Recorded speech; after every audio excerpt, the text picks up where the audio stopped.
बोली श्री बांके बिहारी लाल की जय। धर्मदत्त ने कहा कि जब जय और विजय ने पूर्व जन्म में ऐसा कौन सा पुण्य कर्म किया जिससे भगवान विष्णु का रूप धारण कर उनके द्वारपाल बने। तब गणों ने कहा कि प्राचीन काल में तृणबिंदु की पुत्री देवहूति से कर्दम ऋषि हुए। देखने ही से दो सुंदर बालक उत्पन्न हुए। उनमें ज्येष्ठ का नाम बड़े का नाम जय और छोटे का नाम विजय हुआ। ततः उसी देवहूति के गर्भ से योग शास्त्र में अग्रगण्य भगवान कपिल देव का भी जन्म हुआ।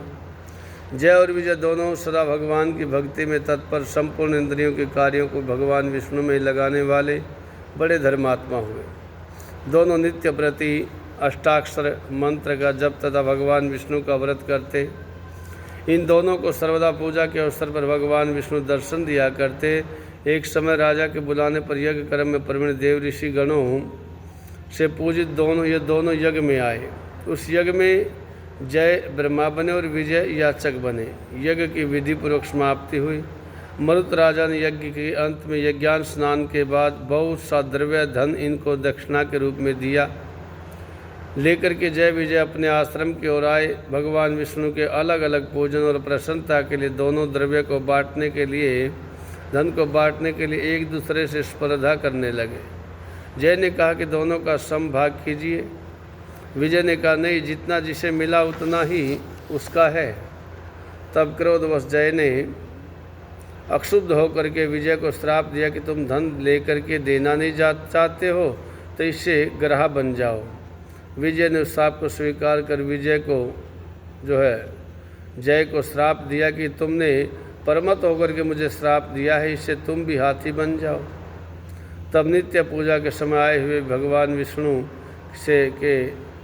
से साप का वृत्तांत कह करके ये दोनों भगवान से साप मोचन का उपाय पूछने लगे।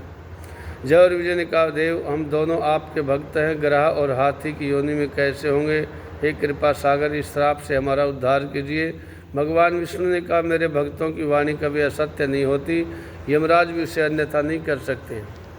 पूर्व काल में भक्त प्रहलाद के कहने से मुझे सतम से प्रकट होना पड़ा और महाराज अम्बरीश के कहने से 10 अवतार लेने पड़े।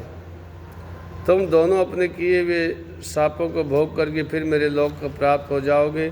ऐसा कह करके भगवान विष्णु अंतर ध्यान हो गए। गणों ने कहा, तब दोनों गंडकी नदी के किनारे ग्राह और हाथी बने। जाति समर्ण रहने के कारण इस योनि में भी भगवान विष्णु का व्रत नियम पूर्वक किया करते।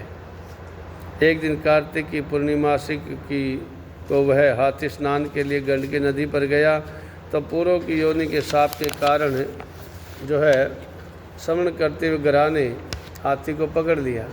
ग्राह के पकड़े हुए गज ने भी भगवान विष्णु का स्मरण किया। इतने में शंख चक्र गदा पद्मधारी भगवान विष्णु वहाँ प्रकट हुए और तब उन दोनों ग्राह और गज का भगवान ने अपने सुदर्शन चक्र द्वारा उद्धार किया और दोनों को अपने समान रूप दे करके वैकुंठ को ले गए। उसी दिन से उस स्थान का नाम हरि क्षेत्र प्रसिद्ध हुआ। चक्र के आघात से वहाँ के पत्थरों पर चिन्ह बन गए। वे ही दोनों जय और विजय नाम से इस लोक में प्रसिद्ध हुए। हे द्विज, भगवान विष्णु के प्रिय द्वारपालों के विषय में जो आपने प्रश्न किया मैंने बताया। इसी कारण है धर्मज्ञ, तुम भी ईर्ष्या और द्वेष को त्याग करके भगवान विष्णु का व्रत करो। जगत के सब जीव मात्र को समदृष्टि से देखें।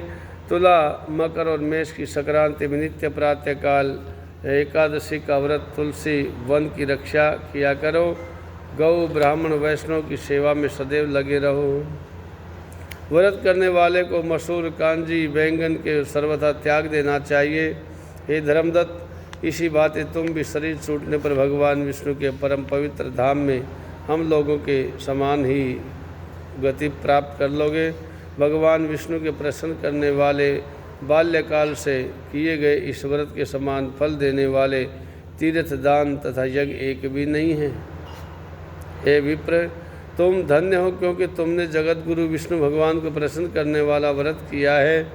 जिस व्रत का आधा फल प्राप्त करने वाली कलहा को हम लोग वैकुंठ लोक को ले जाते हैं। तो नारद जी ने कहा, इस प्रकार धर्मदत्त को उपदेश दे करके उस कलहा को साथ लेकर के दोनों भगवान विष्णु के पार्षद उसे भगवान विष्णु के लोक ले गए।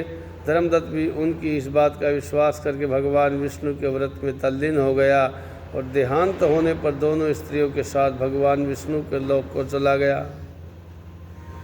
प्राचीन काल के इस प्रसंग को जो सुनता है, सुनाता वह जगत गुरु की सत्कृपा से हरि भगवान के सामीप्य को प्राप्त कर लेता है। इति श्री पद्म पुराणे कार्तिक मात्म्य कलहाया वैकुंठ प्राप्ति नाम त्रयोविंशोऽध्याय संपूर्णम। बोलिए श्री बांके बिहारी लाल की जय, श्री गौ माता की जय। अच्युतम केशवम राम नारायणम कृष्ण दामोदरम वासुदेवम हरि श्रीधरम माधवम गोपिका वल्लभम जानकी नायकम श्री रामचंद्रम भजे।